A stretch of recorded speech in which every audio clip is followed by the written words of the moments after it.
এইমাত্র আমাদের সবাইকে না বলেই হঠাৎ করে চলে গেলেন টনির হাজবেন্ড সাদাত। এবার হয়তোবা সোশ্যাল মিডিয়াটা শান্ত হতে পারে, এবার হয়তোবা আর কাউকে নিয়ে আলোচনা সমালোচনা আপনারা কেউ করবেন না, এবার হয়তোবা আর কেউ এসে আপনাদের সামনে ডিস্টার্ব করবে না। হয়তোবা অনেকেই তার চলে যায় খুশি হয়েছেন, অনেকের কাছে আবার খারাপ লাগতে পারে। অনেকে আবার বলতে পারেন আপনারা ভাই রোস্টিং বা সমালোচনা করে ভিডিও বানান, আজকে কেন তার পক্ষে কথা বলছেন? হয়তোবা কোনো সময় তাদের বিরুদ্ধে কে কোনো কথা বলছে, তবে আজকে কিন্তু সবাই তাদের জন্য স্যাড পোস্ট করে যাচ্ছে। টনি তার জামাই সাদাতকে হারিয়ে কান্নায় একরকম ভেঙে পড়েছে। আমরা তার ফেসবুকটা একটু ঘাটাঘাটি করলেই দেখতে পারি অনেক দিন যাবৎ শুধু সাদাতের শূন্যতায় টনিকে কাঁদাতো। টনি বারবার বলছিল আমার হাজবেন্ড আমার কাছে একটি কিং, আমার কিং যদি আমাকে ছেড়ে চলে যায় তাহলে আমি কাকে নিয়ে বাঁচবো? সাদাতের বয়স বেশি, অন্যদিকে টনির বয়সটা একটু কম, যার কারণে সোশ্যাল মিডিয়ার মধ্যে তাদেরকে নিয়ে সমালোচনা যেন কখনো শেষই হচ্ছিল না। তবে টনি বারবার প্রমাণ করার চেষ্টা করছে আমি সাদাতকে ভালোবাসি, ওর বয়স দেখে ওকে আমি ভালোবাসিনি। অন্যদিকে সাদাত তার জীবনের সর্বোচ্চটা দিয়ে টনিকে ভালোবাসার চেষ্টা করেছে। আজকে সাদাতের শূন্যতা যেন টনিকে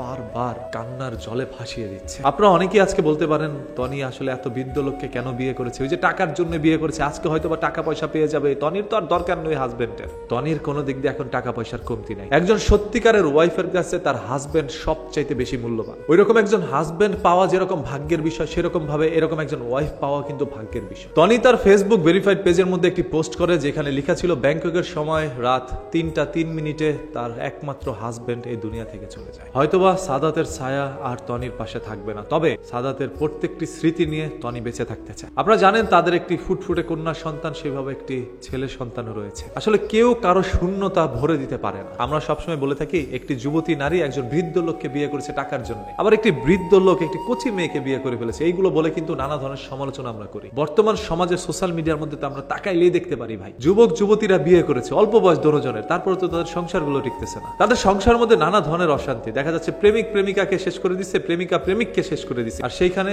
এই যে বৃদ্ধ আর যুবতী নারীর সংসারের মধ্যে তো কোনো ভাঙাভাঙি দেখতেছি না, তারা তো সুখে শান্তিতে সংসার করছে। এরকম হাজারো পরিবার কিন্তু এখনো আছে। ক্যামেরার সামনে যারা আসে তারাই ভাইরাল হয়ে যায়, আর ক্যামেরার সামনে যারা না আসে তারা আর ভাইরাল হতে পারে। আমরা সাদাত ভাইয়ের জন্য সবাই দোয়া করি যাতে করে মহান আল্লাহ তাআলা তাকে বেহেশত নসিব করে এবং টনি আপুর যেন মনটাকে একটু শক্ত করে দেয়।